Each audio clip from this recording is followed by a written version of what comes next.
Apa yang akan terjadi ketika Kristus kembali?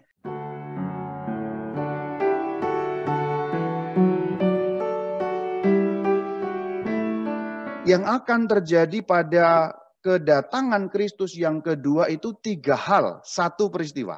3 hal yang terjadi itu 3 in 1 itu adalah yang pertama parusia, kedatangan Kristus. Kemudian yang kedua akhir zaman. Akhir zaman dalam bahasa sehari-hari namanya kiamat. Dan yang ketiga pengadilan terakhir. Berarti 3 hal ini 3 in 1. Ini beberapa kesimpulan di bagian akhir yang sekarang saya taruh di bagian awal. Yang pertama, kedatangan Kristus dalam kemuliaan pasti terjadi. Yang kedua, kedatangan Kristus sama dengan hari kiamat, sama dengan hari terakhir. 3 in 1 tadi. Poin yang ketiga, kita tidak tahu waktunya. Poin yang keempat, kedatangan Kristus dalam kemuliaan itu terjadi secara publik. Artinya dialami, terlihat oleh semua orang. Dan itu juga jelas. Poin yang kelima menarik sekali. Kedatangan yang kedua ini akan didahului oleh satu, boleh dikatakan peristiwa bahwa bangsa Israel percaya akan Yesus sebagai Mesias. Namun untuk gereja juga disampaikan bahwa sebelum kedatangannya terjadi, sebelum parusia terjadi, sebelum kiamat, sebelum pengadilan terakhir, gereja mengalami ujian yang berat.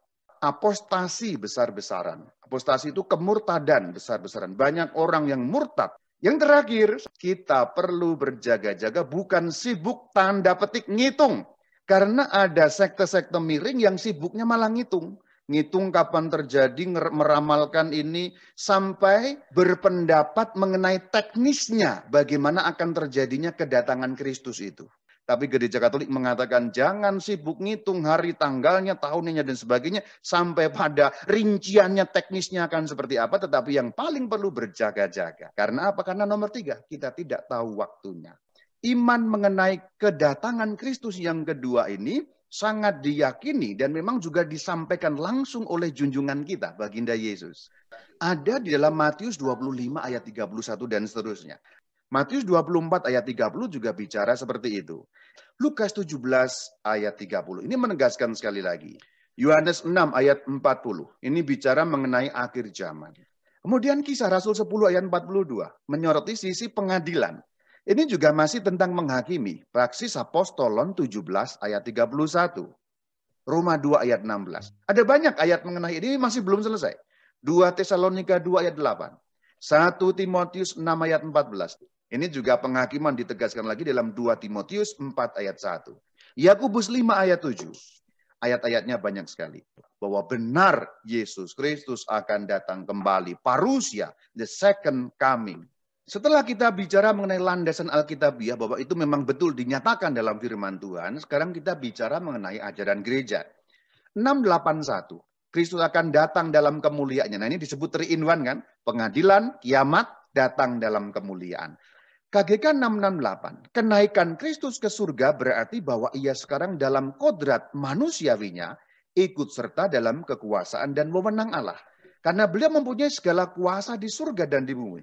Selanjutnya kalau kita mendalami KGK 673, kita lihat bahwa ada keterangan mengenai kita tidak tahu waktunya. Maka dalam KGK ini itu menggarisbawahi ayat-ayat Alkitab. KGK juga bicara mengenai kedatangan Kristus dalam kemuliaan jelas. Kita tidak tahu waktunya. Kemudian dalam Markus 13 ayat 32 juga beliau katakan, tentang hari atau saat itu tidak seorang pun tahu. Itu yang dikutip tadi Kisah Rasul 1 ayat 7. Engkau tidak perlu mengetahui. Ini perkataan siapa? Baginda Yesus, jelas loh. Jadi nggak perlu tahu, sudah. Kemudian dalam KGK 673 juga dijelaskan seperti ini, masih lanjutan tadi itu. Kedatangan eskatologis dapat terjadi setiap saat. Meskipun ia dan ujian di waktu terakhir yang harus mendahului kedatangan itu masih ditahan. Yang akan kita perlukan sebenarnya apa? Matius 24 ayat 44. Sebab itu hendaklah kamu siap sedia. 1 Tesalonika 5 ayat 1 dan 2 juga berkata seperti itu. Kemudian dalam KGK 674 dikatakan kedatangan Mesias yang mulia atau dimuliakan pada setiap saat sejarah bergantung dalam hal ini. Bahwa ia yang dimaksud adalah Sang Kristus diakui oleh seluruh Israel. Peristiwa ini akan mendahului parusia. Nanti sebelum kedatangan Kristus yang kedua, miliknya yang menolak dia pada kedatangan pertama itu akan mengakui dalam arti menerima beliau sebagai Mesias. Ini ayatnya, Roma 11, 25, 26. Kisah Rasul 3, 19, 20, 21. KGK 674, ini menegaskan sekali lagi yang tadi itu. Jadi Sang Mesias diterima dulu oleh bangsa-bangsa lain, baru kemudian terakhir. Yang pertama akan menjadi terakhir itu maksudnya itu. Konteks besarnya itu. KGK 675, sebelum kedatangan Kristus. Nah sekarang bicara mengenai gerejanya. Gereja harus mengalami ujian terakhir yang akan menggoyahkan iman banyak orang. Berarti ini terjadi kemurtatan besar. Ini ayatnya. Matius 24 ayat 11-12.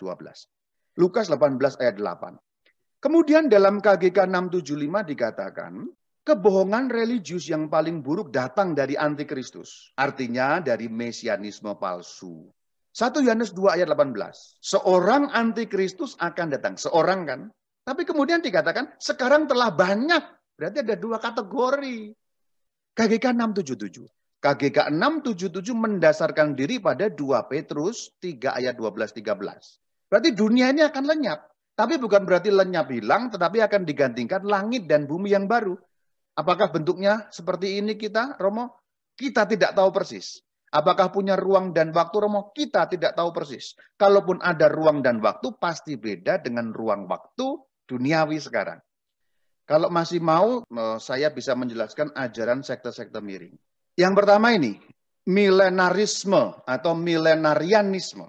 Ini ditolak dalam gereja, bahkan sampai dituliskan masuk di dalam KGK. Paham mereka dari ayat-ayat kitab Wahyu 20 tadi ini. Ditolak ajaran seperti itu. Itu ajaran baru-baru ini. Tidak ada bapak gereja yang mengajarkan seperti itu. KGK 676. Gereja telah menolak. Satu lagi, rapturisme.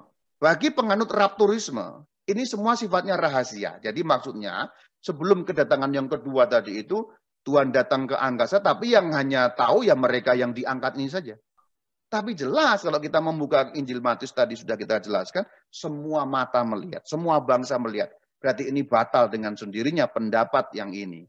Demikian saudara-saudari, maka saya sampaikan ajaran yang lurus, sekali lagi sebagai ulangan dari awal tadi. Kedatangan Kristus dalam kemuliaan pasti terjadi. Kedatangan Kristus Yesus itu hari kiamat, pengadilan terakhir, 3 in 1. Tapi kita tidak tahu waktunya. Dan yang keempat, semua orang, publik, segala bangsa melihat, mengalami. Yang kelima, bangsa Israel akan percaya bahwa Yesus Mesias. Tapi sebelum kedatangannya, gereja mengalami ujian sehingga banyak kemurtadan. Dan untuk kita sekarang, kita perlu berjaga-jaga. Karena apa? Tidak tahu waktunya dan tidak perlu tahu. Bukan sibuk ngitung. Maka kalau kita ikut ajaran Katolik yang lurus, jangan miring. Yang paling penting berjaga-jaga. Shalom Aleichem.